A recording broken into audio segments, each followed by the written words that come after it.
So welcome everybody, thanks for coming out today, we appreciate it. I want to start with, we do value transparency, and from the beginning of this, we've wanted to get the video out, it's been our intention.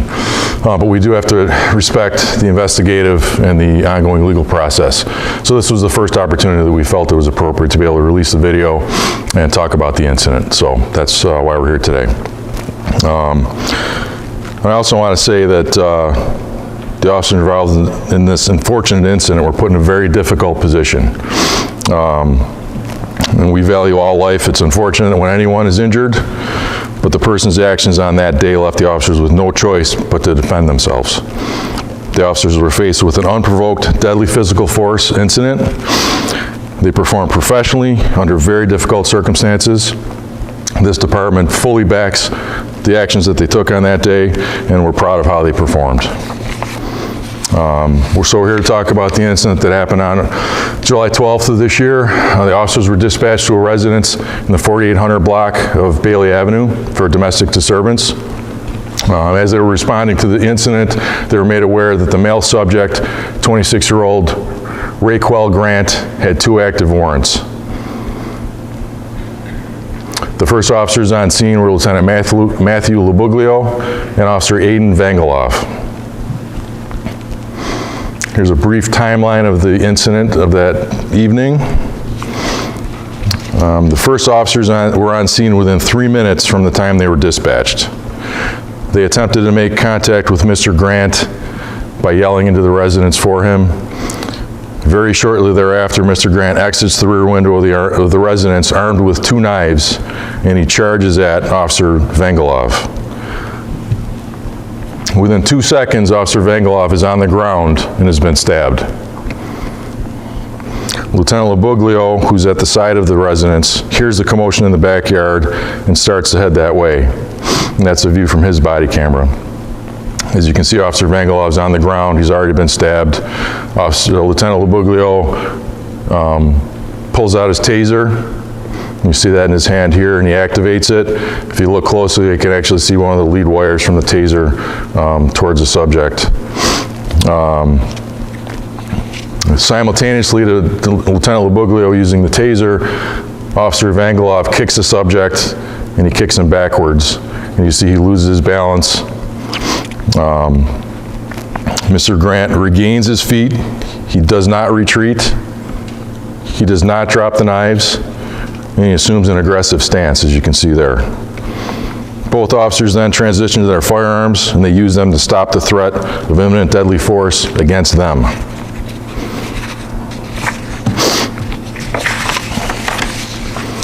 From the time that Mr. Grant left the window of the house to the time that we used force against him was 6 seconds. Immediately upon stopping the threat, the officers initiated efforts to render first aid to Mr. Grant. An ambulance was requested, officers retrieved medical kits, and they began performing first aid on him within a minute of this incident. So this is these are the first aid kits that we keep in all of the cars. Every car has one. They have tourniquets, they have chest seals, they have quick clot, gauze, bandages, and these are all the things that were used. Well, they didn't use they may have used a tourniquet as well, but they used most of these things on Mr. Grant. Chief, could you just repeat that part about the 6 seconds? From the time that Mr. Grant left the window of the residence and the end of the incident when the officers used force was 6 seconds. In the window? You said he came out of a window? Came out of a window, yes. And these are the 2 knives that were recovered at the scene that Mr. Grant had in his hands. He had 2 knives in his... 2 knives, one in each hand. One in each hand, yes. A knife in each hand? Yes, one in each hand. And now, unless there's questions about the incident itself, we'll show the video.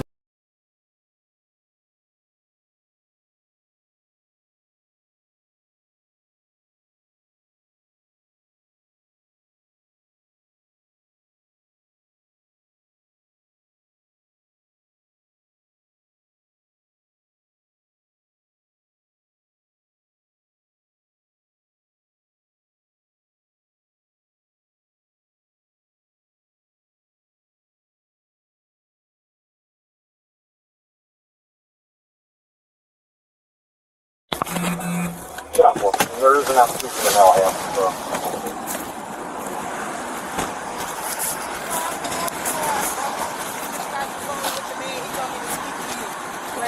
Raquel Grant is in the house. He's not supposed to be in there. Okay. He put his hands on my niece like a week ago. Okay. But she left. He did? Yeah. Get on the backside. He likes to take off running.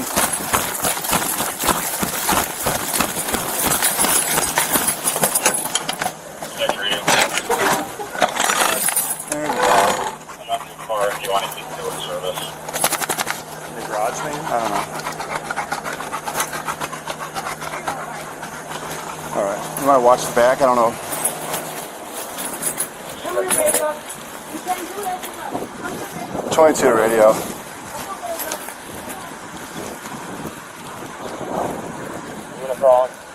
It's 22. We're on location. He's believed to be inside the premise. We did hear a noise when we first got on location. Don't know if he ran out the back yet or not. I just put Patrol 3 watching the rear of the residence. I'm going to watch the front, wait till we have more before we do anything else. Down 4-3, at the rear of the residence.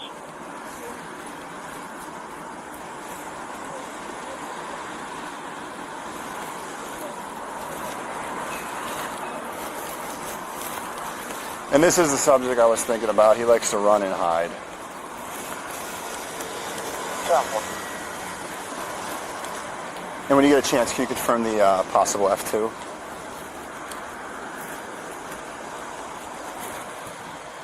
Down 4, we hold hard copies. Thank you.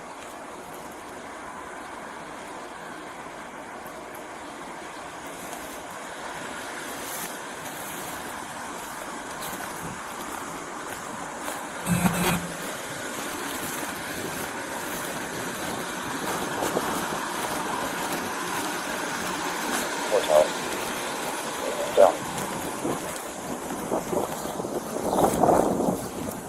6 in the area. Shuffle. Go search the, go check the rear with Aiden. Like the backyard. Yeah, there's like a shed, there's a shed in the garage. Yeah, I think that's the complainant. Oh no, this will be the victim. Yeah, go back there with Aiden to make sure he didn't fucking run out.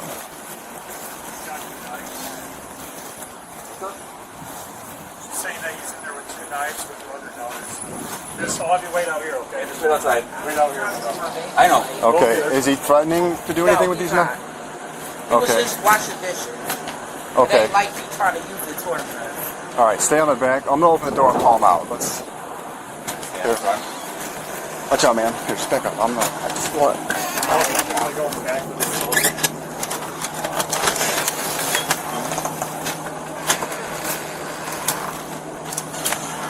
Rickwell? It's Amherst Police.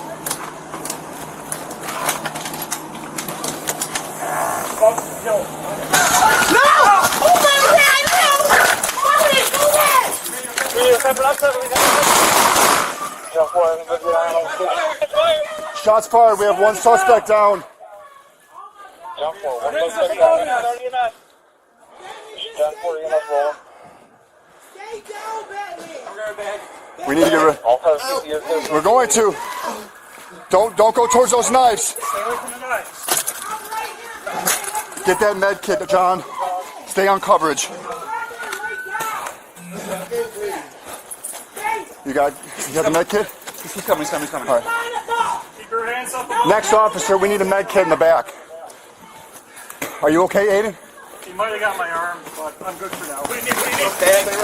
EMS. Take gloves on. You're gonna need a chest seal on there. He's got a bullet hole in the side there. Talk to the chest seal. Give me gauze to wipe up the blood. Yep, I'm working on the glove for one. I'll hand you guys stuff, but I'm not seeing. All right, I got gloves. Where are the chest seals? You got it? You see it? Somebody give me a gauze. All right. Contact gloves? Contact gloves, Carl? No, gauze just wipe the blood off. This might not be enough. Yeah, you're gonna have to do a seal sweep. Yep. Get it on that. All right. Be careful. I'm not seeing where the other knife is. I did get Yep. stabbed. All right, you good? Let me check it out. Hold on. All right, I'm willing to answer questions. If you want to look at it again, we can run through from the time that the incident, I know it was fairly fast. We can run that quick again if you want. Could we ask you to first say and spell your name and your title, just so we have that? Sure, it's Chief Scott Chamberlain, C-H-A-M-B-E-R-L-I-N. Of the Amherst Police. Of the Amherst Police Department. Can you give us the timeline, like what time the call came in, what time you arrived, and then, Can you, Chris, One slide there. can you squirt it back, slide it back to the timeline? That has it all on there. Someone did ask me, and I can run through the slides again.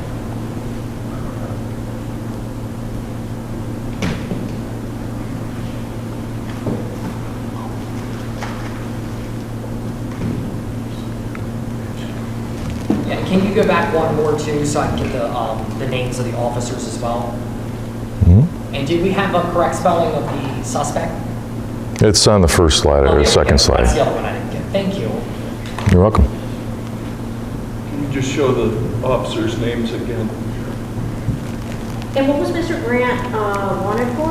What were the warrants for? It was a parole violation. I don't know exactly what that was, and there was another warrant with several charges on it. It was a criminal contempt first. I think it was a stolen vehicle. I think there was another felony in there, a couple petty larcenies, but it was a felony warrant. And this was a domestic call? Yes, that's what it was. It was called in as a domestic call, yes. Can you elaborate more on?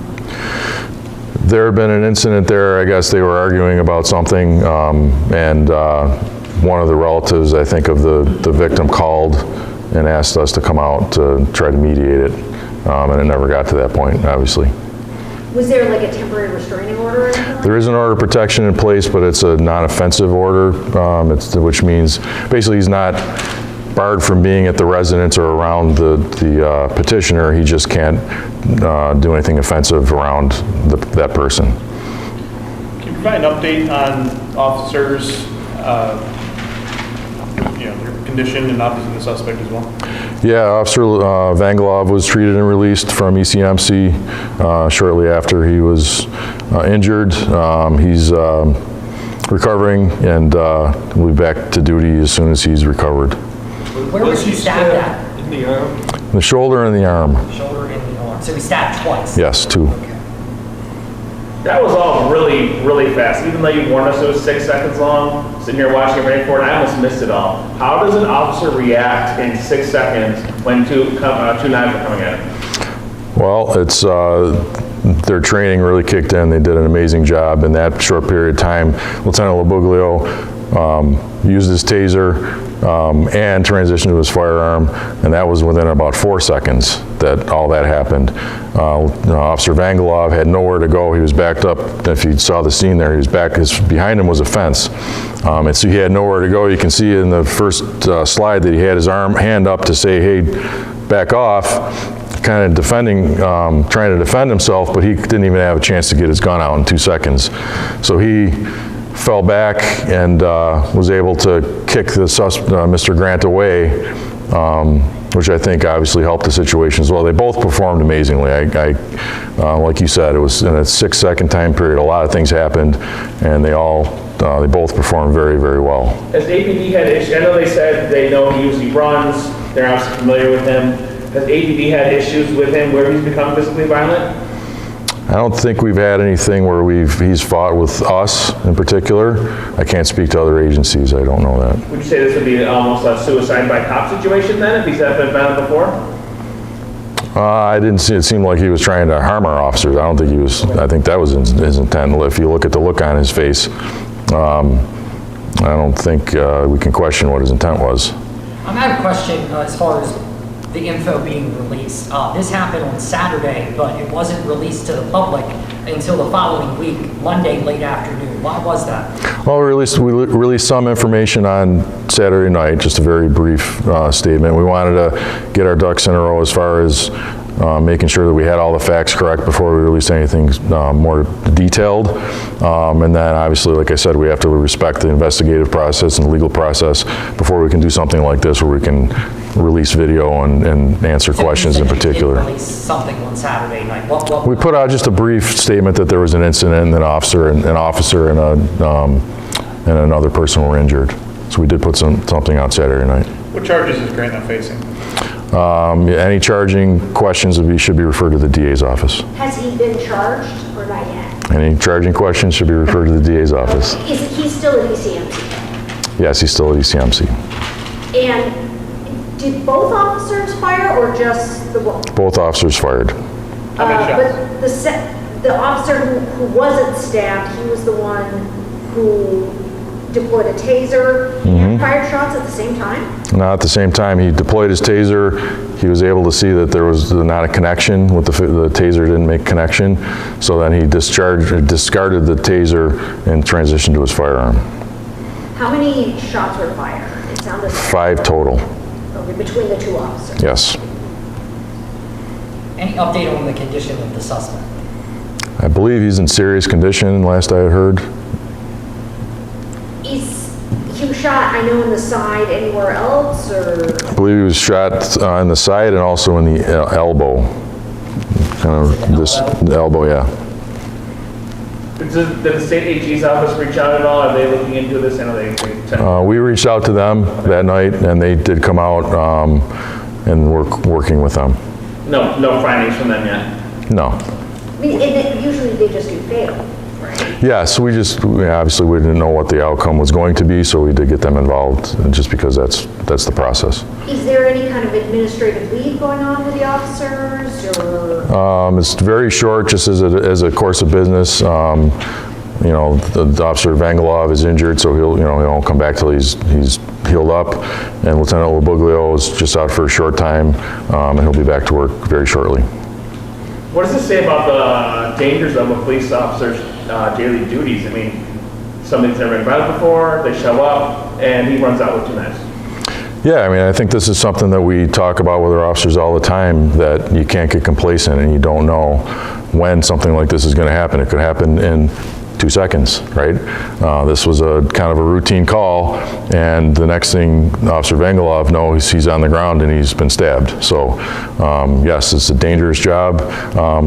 We handle 57,000 plus calls per year, every year, and we're a big agency. We have a lot of officers, and these kinds of things are certainly possible. We've been lucky for a very long time that we haven't had one, but it can happen at any time, anywhere.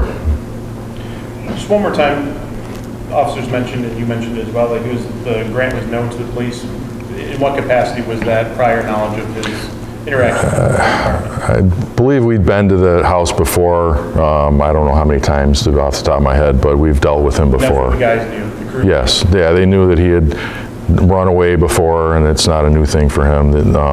So they didn't think he was going to attack anybody at that point, obviously. No, they just thought he was going to run away if he did anything. So he had never attacked officers before? No, I can't speak to any other agencies. I don't think we've ever had a use of force, that we use force against our officers, no. I can't speak to other agencies, I don't know. SWAT team there at one point? I believe we did have a call out there because for a domestic situation again, where he would not come out, and we did end up getting him out. This was probably about a year ago, if I remember right. Is he known to use any narcotics or anything like that? Was anything that far in the system? Not that I'm aware of. I did not look at that, and so I could get you that information, but I don't have it right now. How about in terms of a mental health call along those lines? I don't have any information regarding that. What I'm seeing here, I know when you're doing those simulations in the police training, I think there is one just like that where someone just charges at you. I mean, these are things that they try to practice for. Yes? There doesn't seem to be a chance to even de-escalate the situation, right? No, as you saw, we'll run through it again. He was out the window and on the officer within 2 seconds. I think he said the officer maybe got one word out before he was stabbed. There was really no chance for that. I'm sorry, stabbed in the arm, right? Shoulder and arm, yes. Shoulder and arm. Yeah, Mr. Grant left us no choice in the situation. We weren't able to de-escalate. Do you have any sense of why this particular incident escalated on Grant's behalf? I mean, again, prior experience with him, and all of a sudden, this one, he's charging at officers with knives. No, I have no idea. Did the taser have no effect on him, or? The taser did not make a connection, so that can mean one of two things. It could mean that both probes have to hit the person for there to be a connection. So whether one of them got caught in the pant leg and didn't get enough, we didn't just get enough contact, or one of the probes missed. It's hard to know why. You can't really see it, but all we know is that didn't complete the circuit, basically. When you look at that picture, Chief, knowing that's one of your officers, this guy coming at him with 2 knives, how does that make you feel? I mean, obviously it's very scary, you know. These are our brothers and sisters, and we care about them deeply. So anytime anybody's in danger, this is a very dangerous job, and we deal with a lot of things. But to see that one of our officers was put in this position is frightening. You know, a lot of officers will say that domestic calls are potentially the most dangerous for police. Do you agree with that, or is this an illustration of how dangerous they can be? Yeah, I mean, sure, it's an illustration that they can be dangerous. I think any call can be dangerous. It's really you don't know who you're dealing with ever, really, and what's in their heart and what's in their mind. So that's why the officers just need to be on guard and ready at all times. Is this something that you think your officers will learn from when you show this? And yeah, I mean, any situation that we have, we try to use it as a learning experience, and I think that's obviously you want excellence, you want to do things well, you have to learn from things, and they performed amazingly in this situation, in a very difficult situation, and other officers can use this as an example of how to perform under stressful situations. And yes, obviously we'll use this and try to make sure that the officers all can see how, just as a very good reminder of how dangerous our job is. Does this illustrate why it's a good thing for police to wear body cams? I mean, this really shows the public what these officers were dealing with. Mm-hmm. How do you feel about body cams in general, and especially in this case? Yeah, I think body cameras are a good thing. In this case, it showed the professionalism and of our officers and the good job that they did, and I think that's a good thing, and it tells the full story. In this case, it doesn't always, but in this case, we got the full story here, and that's important. How do you say Officer Aiden's last name? Vangelov? Vangelov. Okay, Vangelov. Yes. How old can you is? tell us about those officers? How many years? What are they partners? Are they? I believe Lieutenant Labuglio has 14 years, and Officer Vangelov has 4 years on the job. And do they work as partners, or? Lieutenant Labuglio would be the supervisor of the shift, or one of the supervisors on the shift. He was supervising that call, and we generally don't work with partners, so the officers work in single-man cars usually. Sometimes we double them up, but he was just at the call because the lieutenant was at the call because he was close by and he wanted to supervise. Is that kind of standard for like a domestic, right? A situation like this? Yeah, we always send at least 2 officers to a domestic because you always want to make sure you have enough people there to handle situations like this. I know the house address was never initially released, and you don't have to necessarily release it now, but what street did this happen on? On Bailey Avenue? On Bailey? Yep.